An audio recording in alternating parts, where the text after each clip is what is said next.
नहीं, एनसीआरबी के डेटा भी बताते हैं कि केरला में क्राइम रेट जो नॉर्मल क्राइम रेट है वो कम है। वहाँ पे ये देखा गया कि कास्ट मर्डर बहुत कम होते हैं हाँ। कंपैरेटिवली। हाँ। और बट लेकिन क्राइम स्टैटिस्टिक्स एक्चुअली कहता है तो रिपोर्टिंग बिकॉज बहुत होता है, बल्कि वहाँ पे क्राइम स्टेट बहुत ज़्यादा है। अच्छा। हाँ, बहुत ज़्यादा है। और रेप में मैं देखा हूँ एक्चुअली, जो बोलते हैं not exactly gang rape but जो स्कैम बोलते हैं, जो मसीव एक होगा आपका सूर्यनेली केस, काफ़ी होता है कि एक लड़की को हजारों लोग ने उसको एक्सप्लॉइट किया। हम उत्तर भारतीयों के मन में जो ख्याल है कि केरला में अपराध कम होते हैं ये एक सिर्फ खाम ख्याली है। हाँ, वो ख्याल है बिकॉज एक्चुअली स्टैटिस्टिकली भले कुछ टाइप कैटेगरी और एक है जो बोलते हैं इकोनॉमिक क्राइम्स बहुत होते हैं। अच्छा। स्पेशली मैं देखा हूँ चीटिंग और कि फ्रॉड, हाँ। ये बहुत होता है। इवन गल्फ का भी क्राइम केरला में वो रिफ्लेक्ट होता है।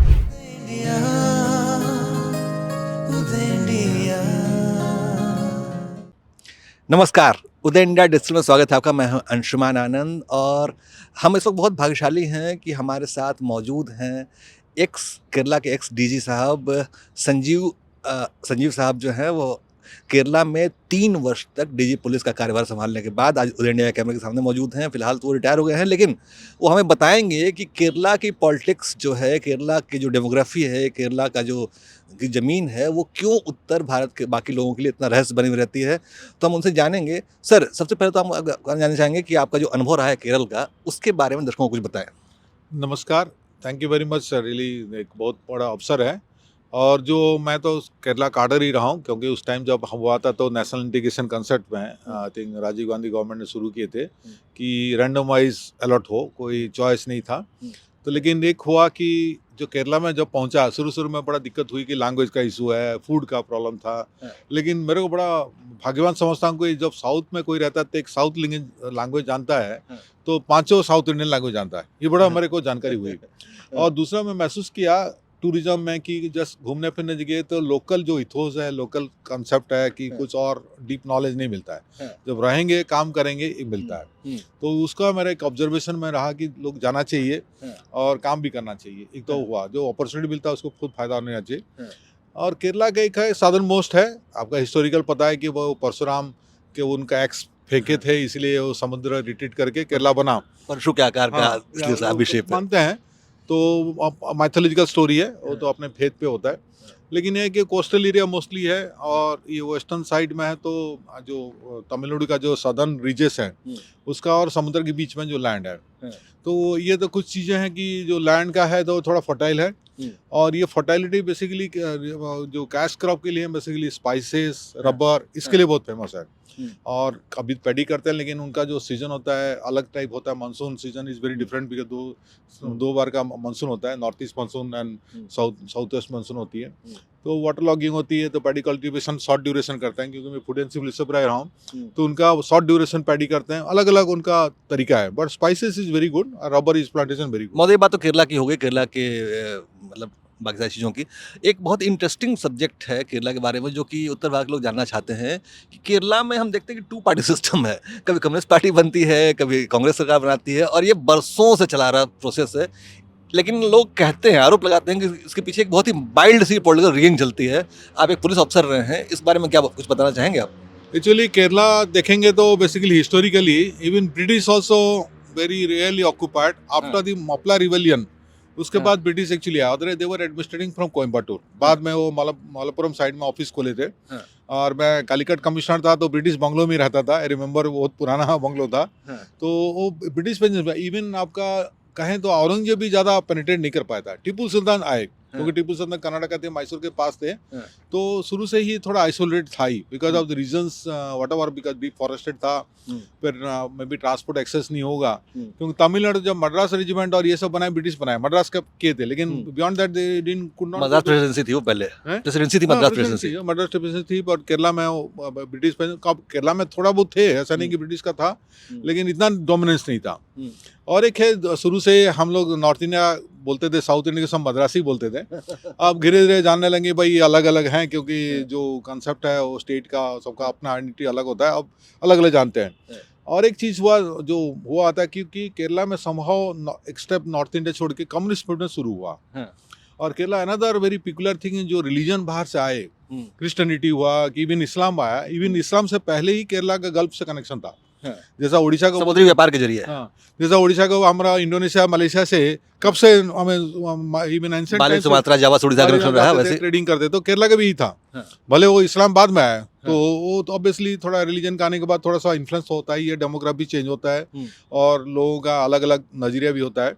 तो इसका जो हो सकता है पॉपुलेशन में चेंज हुए, रिलीजन चेंज हुए, क्रिश्चियनिटी चेंज हुए। Otherwise it was I mean Kerala देखा जाए तो किंगडम जो तो वो सब हिंदू किंग थे। Sir, I am talking about political system of Kerala. आखिर केरला में ऐसा क्या होता है कि किसी पार्टी को सत्ता हटा पाना मुश्किल होता है?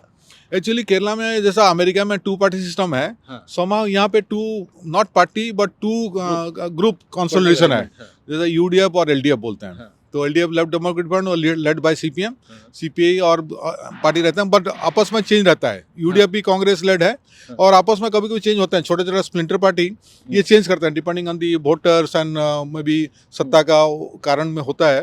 तो that is always there in all politics, it is happening there, but that 2 consolidation और 2 groups are continuing even now. They contest each other, they fight in all political front in the UDF LDF. That is somehow, but other states में इतना has not been possible that way really. Somehow it is maybe group are they are finding strong bargaining power with them. That is one of the factor. और छोटा state है, it's not a big pop state, तो इतना diversity नहीं मिलेगा क्योंकि Kerala is basically north to south 600 kilometre है, 14 district है, so not a big state. Population also almost 3 to 3.5 crore है एंड नॉट वेरी डाइवर्स। तो बट लेकिन अंदर में कास्ट का फैक्टर बहुत है, रिलीजन का फैक्टर बहुत है, क्योंकि अभी हिंदू सपोज इट्स लाइक 50-55% है। I mean Muslim also and Christian also equally represented. Some districts are very dominant with this particular religion group, जैसा टिपिकली वायनाड हुआ, is heavily dominated by Christians. हाँ, नॉर्दर्न केरला जो हुआ मुस्लिम बेस्ड है, तो उस तरह के डायनामिक्स तो है ही। सर, मुझे ये जानना था कि देखिए, हम लोग सालों से केरला की पॉलिटिक्स देख रहे हैं, लेफ्ट डेमोक्रेटिक फ्रंट और यूनाइटेड डेमोक्रेटिक फ्रंट, यानी कांग्रेस लेड और लेफ्ट लेड। ये जो दो फ्रंट हैं वो केरला की पॉलिटिक्स को डोमिनेट करते रहे हैं हमेशा से। तो मैं ये जानना चाहता हूँ कि अक्सर ये आरोप लगाया जाता है कि बहुत ही माइल्ड तरीके से पॉलिटिकल रिगिंग की जाती है, अपने पार्टी कार्यकर्ताओं से वोट डलवाया जाता है, जैसे पहले बंगाल में हुआ करता था। क्या एज ए पुलिस ऑफिसर रहते हुए आपके पास कोई ऐसा वाकया आया था? ये हम जो यंग टाइम थे, तो ये बहुत हार्डकोर कैडर बेस्ड होते हैं, स्पेशली लेफ्ट में बहुत हार्डकोर हमने ऑब्जर्व किया था, क्योंकि हमने डिस्ट्रिक्ट टाइम में इलेक्शन टाइम हुआ था, पार्लियामेंट इलेक्शन। जो हार्डकोर होते हैं वो बिगिनिंग से ही सुबह बूथ खोलते ही वोट दे देंगे, और जो थोड़ा स्विंग होता है वो थोड़ा लेट देते हैं। तो ऑब्वियसली वहाँ पे कॉमनली अभी भी सेफोलॉजी से बोलते हैं, जहाँ पे कम वोटिंग परसेंटेज होता है मतलब हार्डकोर वोट ऑलरेडी डाल चुका है। जहाँ पे वोटिंग परसेंटेज बढ़ जाता है मतलब स्विंग वोटर्स डाल। Anti incumbency is another factor, because anti incumbency against the government होता है, जो रूलिंग गवर्नमेंट। लेकिन मैं देखा हूँ कमिटेड वोटर और नॉन कमिटेड वोटर में यही डिफरेंस है। कमिटेड वोटर शुरू से ही दे देगा, तो बाई चांस यदि लो परसेंटेज से बोलते हैं लेफ्ट ओरिएंटेड जीतने के चांस है, और ज़्यादा वोटिंग परसेंट हो तो जो यूडीएफ ओरिएंटेड, काफ़ी वहाँ पे साइकोलॉजी एनालिसिस ये नॉर्मली मिला हुआ है। वो कभी कभी फेलियर, ऐसा नहीं कि हर टाइम एग्जिट पोल काम करता है, लेकिन होता है नॉर्मली, ये देखा गया वहाँ पे। और एक चीज़ है, basically obviously every party wants to build a cadre, तो वर्किंग क्लास जो है, लेबर क्लास हैं, कुली मजदूरी जो करते हैं, वो मोस्टली लेफ्ट ओरिएंटेड है, क्योंकि उनका थोड़ा सा फिलोसॉफिकल है इक्विटी और equality, whereas in that has not been built into. But लेकिन जैसा बना बड़ा फ्रैंकली बोलने से, जैसा Christian community very pro sympathize to Congress mostly, और मुस्लिम्स का अपना ही पार्टी है मुस्लिम लीग, लेकिन ये उनका ग्रुप भी कभी कांग्रेस कभी सीपीएम ये सब होता है, क्योंकि मुस्लिम लीग तो अलग से पार्टी है जो प्री ब्रिटिश टाइम से शुरू हुआ था, और आई थिंक ओनली केरला में सक्सेसफुल मतलब अभी भी जीवित है।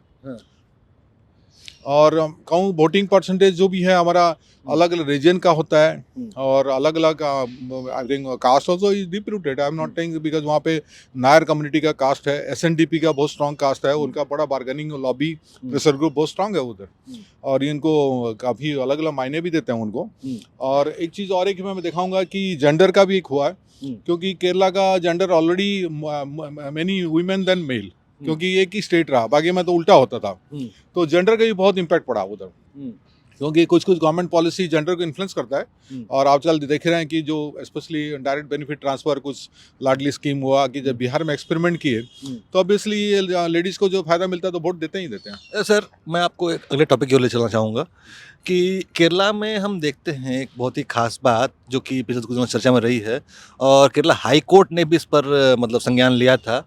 वो है सो कॉल्ड लव जिहाद का मामला, जिसमें आरोप ये है कि बहुसंख्यक समुदाय की लड़कियों को उठाकर मतलब ब्रेन वॉश करके उनका इस्तेमाल किया जाता है। कई बार तो उनके ऑर्गन बेच दिए जाते हैं और कई बार उनको आतंकवादी संगठनों में शामिल कर दिया जाता है। ऐसे कुछ केसेस सामने आए भी थे। तो इस मुद्दे पर कुछ क्या कहना चाहेंगे आप? एक्चुअली जो सुप्रीम कोर्ट ने तो कहा कि एडल्ट के बाद मेल एंड फीमेल अपना चॉइस है कि अपना वो जो लाइफ पार्टनर की शादी का पार्टनर ढूंढे, वो अपना कोई उसमें गुनाह नहीं हो पाता। शुरू में ही ये कानून था कि मैंने जो एज का डेफिनेशन में हम लोग किडनैपिंग ये सब करते थे यंग टाइम, आई रिमेंबर ऐसे। लेकिन अभी तो सुप्रीम कोर्ट क्लियर कर दिया 18 ईयर मेजोरिटी हो जाने के बाद उसको आप कुछ नहीं कर सकते। तो पेरेंट्स का भी खिलाफ भी गए तो उसको एक्सेप्ट करना पड़ेगा। और एक चीज़ है वहाँ पे ऐसा नहीं कि हिंदू मुस्लिम है, even Christian Muslim Christian actually मामला पहले इसी से सामने आया था कि क्रिश्चियन संगठन जो है वो सामने आए खड़े हो गए थे कि क्रिश्चियन लड़कियों को ड्रग्स के इंजेक्शन दे के बहला फुसला के और कई बार कई तरीके से उनको मुसलमान बनाया जाता था और कई बार तो उनको विदेशों में भेज दिया जाता था। तो अब शादी के बाद तो सुप्रीम कोर्ट की बात मानी जा सकती है, लेकिन किसी को ब्रेन वॉश करके उस आतंकवादी बना देना ये तो क्राइम है ना। हाँ वो तो है, बिकॉज बेसिकली अपना फोर्सफुल कन्वर्सन की by way of luring all those thing ये तो बैंड है। अपना काफ़ी I mean government of India कानून है, कुछ स्टेट में तो और भी स्ट्रॉन्गर कानून है। लेकिन एक चीज़ मतलब जो आई मीन जो बच्चों को ब्रेन वॉश करना है तो ऑब्वियसली पेरेंट का भी थोड़ा बहुत आइदर नेग्लिजेंस है कि और एक कन्वीनियंस भी है, क्योंकि बच्चों का कंट्रोल तो पेरेंट्स के ऊपर। इस आरोप में सच्चाई कितनी है? एक्चुअली सच्चाई दोनों टाइप है, बिकॉज उसमें काफ़ी इंस्टेंसेस मिले, आपने जो सही कह रहे हैं कुछ हुए हैं इंसिडेंट, और इतना बैकअप माने के नहीं हुए कि ये, क्योंकि मैं उदाहरण देता हूँ कि जैसा क्रिश्चियनिटी आया, मैं तो काफ़ी इवन ब्राह्मण्स नामुदरी ब्राह्मण को मिला हूँ वो क्रिश्चियन कन्वर्ट हुए। बिकॉज काफ़ी लोग बोलते हैं कि ऑन डॉक्यूमेंट ऑन रिकॉर्डेड था कि भाई उसका परिवार का क्रिश्चियन मिलेगा, एंसेस्ट्रल प्रॉपर्टी का वो मैंने इनहेरिटेंस नहीं कर पाएंगे। जैसा सिखिज्म में होता था कि बड़ा लड़का होना चाहिए सिख, अभी सिख अलग रिलीजन हो गया। तो ये हिस्टोरिकली था। मुस्लिम में हो सकता है, जैसा बोलते हैं काफ़ी टिपू सुल्तान टाइम में कन्वर्ट हुए कि औरंगजेब में कन्वर्ट हुए होंगे, तो और भी कुछ गल्फ का कनेक्शन में हुए हैं, क्योंकि गल्फ का क्या हुआ कि कनेक्शन बहुत ज़्यादा था, शादी फादी हो जाती तो ऑब्वियसली एक है कि उसमें कन्वर्ट हो जाते थे। अभी इसीलिए हो सकता है क्योंकि काफ़ी चीज़ें मेरे को लग रहा है इवन जीन्स भी इनहेरिटेड किए होंगे, क्योंकि मैं देखा हूँ ये जो जाते हैं और स्पेशली लेडीज फेडीज वहाँ पर शादी कर लेते हैं, बच्चे हो जाते हैं, तो ऑब्वियसली वापस आएंगे तो उसी कम्युनिटी के रहेंगे, उसी रिलीजन के रहेंगे, तो बस ऑब्वियस है। लेकिन ये बाई कैलकुलेशन करना जैसे कुछ और प्रांतों में मिले हैं। जैसे कि मैं आपका ध्यान दिलाना चाहूँगा कि सीरिया में 4 लोग केरल के मिले थे जो उनको ब्रेन वॉश करके वहाँ ले गया था, उसमें लड़कियाँ थीं और उसमें से एक अभी भी अफगानिस्तान की जेल में बंद है। तो इस घटना का संज्ञान तो लिया गया और लेकिन कहा गया कि ऐसी बहुत सारी घटनाएं और भी हैं जो कि लाइमलाइट में नहीं आ पाई हैं। इस आरोप पे कितना सच है? एक्चुअली बात आपका फैक्ट है कि जो कुछ हुए हैं, even I will give example, even UK से भी एक लड़की गई थी, आईसिस मतलब आईएसआई से मैं, तो लेकिन यूके ने दोबारा एक्सेप्ट नहीं किया क्योंकि आप गए तो you have already done one way track, वापस नहीं आ सकता। आई रिमेंबर ये केस आई थी, पब्लिसाइज हुआ था। तो ये कुछ हमारा जो आप किस तरह का करते हैं, जो रेडिकलाइजेशन होता है कि कुछ ब्रेन वॉशिंग होती है, और ये दोनों जेंडर में होती है। ऐसा नहीं है कि केरला की यूथ भी ना कश्मीर में मारा गया। नहीं, ये एक संकेत है। एक पुलिस अधिकारी के तौर पे क्या आपको लगा कि आईएसआईएस की जड़ें मजबूत हो रही हैं केरला में? आईएसआई डायरेक्टली तो नहीं हो रहा है, लेकिन आईएसआई का आइडियोलॉजी थोड़ा हो सकता है इन्फ्लुएंस कर रहा है, क्योंकि जो होता है ये जिहादी कल्चर जो हुआ, क्योंकि डायरेक्ट आके वो ऑपरेट कर सकते, क्योंकि पता चल जाएगा भाई उनका स्किन कलर अलग है, बोलचाल अलग है, बिहेवियर अलग है, डायरेक्टली आ नहीं सकते। जैसा आपका अभी अफगानिस्तान कोई आया है, हम पकड़ लेते हैं कि पाकिस्तान का भी कोई आया तो पता चल रहा, तो इसलिए आईसिस का वाला उनका बहुत ही डिफरेंट बॉडी फीचर है, वो पता चल जाएगा। लेकिन समहाउ जो कुछ चीज़ें हैं कि वो उनका आइडियोलॉजी है कि मेरा रिलीजन सबसे बड़ा होना है, कि मैं वर्ल्ड को रूल करूंगा, कि कुछ और मेरा तरीका है। तो कभी कभी आजकल मीडिया में तो बहुत स्प्रेड कर जाता, तो उसमें कुछ यूथ लोग मिसगाइडेड हो जाते हैं, मोटिवेट हो जाते हैं। और दूसरी बात कुछ पावर स्ट्रक्चर भी है, क्योंकि ये मैं देखा गया पंजाब में टेररिज्म है, मैं भी उस टाइम सर्विस में आ गया था आईपीएस में, देखा कि गन दे दो और पावर मनी दे दो तो यूथ चला जाता, बोलता मैं तो राज कर रहा हूँ। ये भी फैक्टर है नॉट ओनली रिलीजन, हाँ। बट ये फैक्टर होता है हाँ। कि मैं पावर उसको, का, हाँ शक्ति पावर का, एहसास। शक्ति का होता है भाई, मैं इतना डोमिनेट करता हूँ लोगों को, मेरा गांव में मैं मेरा नाम आते हैं, हाँ। तो ये फैक्टर होता है। क्योंकि हाँ। आईसिस का भाई यही है, क्योंकि आईसिस लेकिन फिर वो खत्म हो गया क्योंकि वेस्टर्न वर्ल्ड भी उसके अगेंस्ट में गया, तो आईसिस का ऑलमोस्ट डिफेक्ट खत्म हो गया। आइसिस खत्म नहीं हुआ है, वैसे खुरासान ऐसे नए नए नामों से पैदा हो रहा है वो। और अच्छा, एक महोदय एक बात और है कि केरला में अक्सर देखा जाता है कि जो प्रवासियों द्वारा कमाई हुई इकॉनमी है, जो उसको बाहर से आया हुआ पैसा जो है, वो केरला की अर्थव्यवस्था में बहुत बड़ी भूमिका निभाता है। लेकिन साथ साथ ये भी आरोप लगता है कि उसी पैसे का इस्तेमाल कन्वर्जन में भी किया जाता है। इस आरोपों में कितना सच है? एक्चुअली आपने लॉन्ग टाइम, आई थिंक एक चीफ मिनिस्टर खुद ही बोले कि केरला की इकोनॉमी मनी ऑर्डर इकोनॉमी है। हाँ। जो गल्फ का रेमिटेंसेस है, क्योंकि अपना इंडियन का एक बड़ा हैबिट है, भले अच्छा हो बुरा हो कह नहीं सकते हैं, जो बाहर में जाते हैं हाँ। तो काफ़ी बचत करते हैं, हाँ। और वहाँ पे वो ज़्यादा खर्च नहीं करते और इंडिया को रेमिट करते हैं, क्योंकि इंडिया रेमिट करना एक साइकोलॉजी की, मेरा जो बैक आऊँगा वापस आऊँगा कि मेरा परिवार उस स्टेटस में बड़े बने और अपना गाँव में और मेरा पहचान हो, हाँ। क्योंकि पैसा भी कुछ पहचान बनाता है एजुकेशन हाँ। के अलावा। हाँ। तो ये केरला में बना हुआ है, इसीलिए वहाँ पे भी मकान बनाना की गाड़ी खरीदना एक हुआ क्योंकि गल्फ मनी से होता है। हाँ। दूसरी बात, उसके डेफिनेटली गोल्ड स्कैम जो हुई है, हाँ। Gold scam is one of the factor, क्योंकि गोल्ड स्कैम तो खाली जस्ट गोल्ड लाके कोई नहीं, उसका बिजनेस होता था और काफ़ी जो अलग अलग सेंट्रल एजेंसी इन्वेस्टिगेट किए, उसका लिंकेज मिला है हाँ। कि कुछ फंडिंग जाते थे कि ब्रेन वॉशिंग करो, उसको फंडिंग करो, रेडिकलाइजेशन करो, उसमें फंडिंग होता था। हाँ। और उसका भी इम्पैक्ट है। और भी हवाला कब चलता है, क्योंकि हम लोग यंगस्टर में काफ़ी हवाला मनी पकड़े हैं। हाँ। जो हवाला बड़ा ट्रिकी हुए ना, आजकल तो पैसा देता नहीं है, लेकिन वो क्या करते हैं, गल्फ में दोनों भाई हैं, आपस में डील करेंगे, यहाँ पे वो पैसा वहीं पे दे देगा। हवाला इस तरह चलता है बहुत। हाँ। तो ये हुई है, मतलब ऐसा नहीं कि नहीं होता है, हाँ। लेकिन आप देखिए पैसा का ल्योर तो बहुत लोगों को होता है। आजकल पैसा देने से काफ़ी लोग मतलब अपने जो बोलते हैं इवन ईमान भी सेक्रीफाइस कर देते हैं। काफ़ी होता है। एक बहुत मशहूर बड़े नेता का कोट था कि पैसा खुदा नहीं, लेकिन खुदा से कम भी नहीं। या वो बात सही है, क्योंकि आप क्या करें, जो बंदा मतलब उसमें बिक गया, हाँ। तो उसको either you have to counter by some other method, हाँ। क्योंकि उसको दोबारा वापस लाने के लिए रेडिकलाइज करिए। लेकिन कभी कभी इतना सीक्रेट होता है, कोवर्ट होता है, पता भी नहीं चलता है। अच्छा, एक बात और कि केरला में भले ही हम देखें कि राजनीति आधारित मतलब पॉलिटिकल रिगिंग हो रही हो या फिर कन्वर्जन लव जिहाद जैसी चीज़ हो रही हो, लेकिन केरला में मर्डर, रेप, छिनैती, लूट जैसी घटनाएं बहुत ही कम होती हैं। आप पुलिस अधिकारी के तौर पर हैं, इसकी वजह क्या, कुछ बता सकते हैं कि ऐसा क्यों होता है? एक्चुअली केरला में मर्डर होते हैं, क्योंकि पॉलिटिकल मर्डर हम ना यंगस्टर में तो अभी भी होता है कभी कभी, हाँ। जो टिपिकल अनफॉर्चुनेटली मैं कहूँ, और बहुत ही अनफॉर्चुनेट है, हाँ। आरएसएस और सीपीएम है, ये रहा है काफ़ी। हम्म। क्योंकि हर हफ्ते में कुछ ना कुछ होता है, कोई अटैक हुआ, किसका अटैक में बॉम्ब किया, कोई स्टैबिंग किया, हाँ। ये नॉर्मली होता है, मैं देखा हूँ। स्पेशली ये आजकल, पहले नॉर्थ केरला में होते थे, कन्नूर डिस्ट्रिक्ट में बहुत ही मतलब टोटली कन्नौज डिस्ट्रिक्ट में भी हाल में मतलब 3-4 साल पहले एक आरएसएस कार्यकर्ता का पैर काट दिया गया था, उनको बुला के अभी राज्यसभा सांसद बनाया गया, पीएम ने बनाया था। ये तो मैं तो देखा हूँ, क्योंकि कन्नूर में भले काम नहीं किया, लेकिन कालीगढ़ में जब था, हाँ। ये नॉर्मली वहीं पे एक बड़ा सा हिसाब, लेकिन ऑल ओवर केरला हो रहा है। ऐसा नहीं कि ये जो हो रहा है, क्योंकि फैल जाते हैं, पहले तो डिस्ट्रिक्ट कॉन्फाइंड था, हाँ। अब फैल रहे हैं। दूसरी बात और एक चीज़ है कि because of the distance from Delhi, Kerala में होना पता नहीं चलता है, रिपोर्टिंग होती नहीं है। हाँ। क्योंकि केरला का संभव इतना एनसीआरबी के डेटा भी बताते हैं कि केरला में क्राइम रेट, जो नॉर्मल क्राइम रेट है, वो कम है। वहाँ पे ये देखा गया कि कास्ट मर्डर बहुत कम होते हैं हाँ। कंपैरेटिवली, हाँ। और बट लेकिन क्राइम स्टैटिस्टिक्स एक्चुअली कहता है तो रिपोर्टिंग बिकॉज बहुत होता है, बल्कि वहाँ पे क्राइम स्टेट बहुत ज़्यादा है। अच्छा। हाँ, बहुत ज़्यादा है। और रेप में मैं देखा हूँ, एक्चुअली जो बोलते हैं, not exactly gang rape, but जो स्कैम बोलते हैं, जो मसीव एक होगा आपका सूर्यनेली केस, काफ़ी होता है कि एक लड़की को हजारों लोग ने उसको एक्सप्लॉइट किया। इस तरह बहुत केसेस हैं। मैं तो कालीगढ़ में खुद ही था, तो मैं को उसमें 47 इन्वॉल्व थे।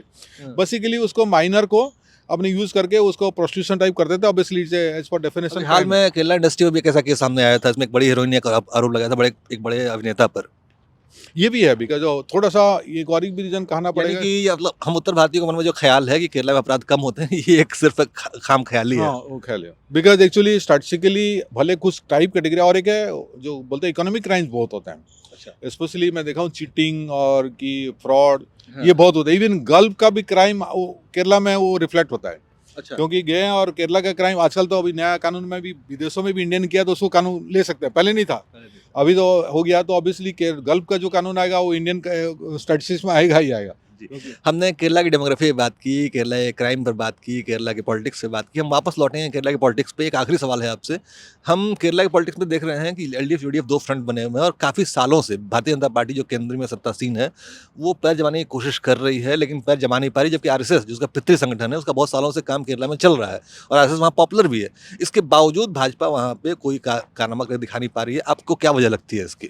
अभी देखिए वो एक सक्सेस मिला है, क्योंकि एमपी जो हैं वो हाँ। त्रिचूर के एमपी जीते हैं, हाँ। तो खाता तो खोला ही है। हाँ। क्योंकि अब धीरे धीरे, क्योंकि बेसिकली कभी कभी होता है कि हमारा कंसोलिडेशन, क्योंकि हमारा इलेक्शन सिस्टम बड़ा डिफरेंट टाइप है। हाँ। क्योंकि simple majority and first post first win, हाँ। तो उसमें शायद ट्रायंगुलर कॉन्टेस्ट में कभी कभी होता है। हाँ। लेकिन अभी धीरे धीरे कॉन्फिडेंस बिल्डिंग हुआ, क्योंकि हाँ। बीजेपी आरएसएस में कि भाई त्रिचूर का मिलाओ। पहले भी और एक एमएलए थे हाँ। त्रिवेंद्रम साइड में, राजगोपाल बोल के, मेरे याद है, आई थिंक अभी बहुत इजेड है, वाजपेयी गवर्नमेंट में मंत्री भी थे। तो धीरे धीरे ये उनका कॉन्फिडेंस है। सेकेंडली और एक चीज़ मैं देख रहा हूँ, क्योंकि जो वहाँ पे कास्ट फैक्टर डिवीजन है, भले हिंदू हैं ऑलमोस्ट 50-60%, लेकिन उनका कास्ट में जो डिवाइड है, ये कट्स द वोट। तो ये सब मिल जाएंगे, सपोज एनएसएस और नायर सोसाइटी और एसएनडी भी मिल जाए, तो perhaps they will dominate, because ये कंसोलिडेशन हो नहीं पाया। What ever reasons, I think मेरे को लग रहा है कि वो उसको फैक्टर करके, उसको चैलेंज लेके उसको कैसे यूनाइट करें, तो ऑब्वियसली ये जो बाकी सब किनारे आ जाएंगे। जैसा कुछ कुछ मोबिलाइजेशन बहुत फर्क पड़ता है, क्योंकि इलेक्शन में डायनेमिक जो है बहुत है, तो ये यूनिटी नहीं हो पा रही है अनफॉर्चुनेटली। तो दर्शकों, हमारे साथ मौजूद थे केरला के एक्स डीजी साहब संजीव पाट जोशी जी, जिन्होंने केरला के बारे में बहुत सी ऐसी बातें बताई, ऐसी जानकारियाँ दी जो कि शायद हम लोगों को पता नहीं थी। और उन्होंने बताया कि केरला में क्या सिस्टम काम करता है, केरला की राजनीति कैसे काम करती है, केरला का अपराध जगत कैसे काम करता है, केरला में कैसे मनी ऑर्डर सिस्टम काम कर रहा है, और कन्वर्जन, बहुत सारी चीज़ों में बात हुई, लव जिहाद। तो मैं उम्मीद करता हूँ कि उदय इंडिया पर ऐसे ही वो हमारा मार्गदर्शन करते रहेंगे, हमारा ज्ञानवर्धन करते रहेंगे। बहुत बहुत धन्यवाद करेंगे, और उदय इंडिया के दर्शकों की तरफ से हम उम्मीद करेंगे कि आप हमारा मार्गदर्शन ऐसे ही करते रहें। बहुत बहुत धन्यवाद sir. Thank you very much.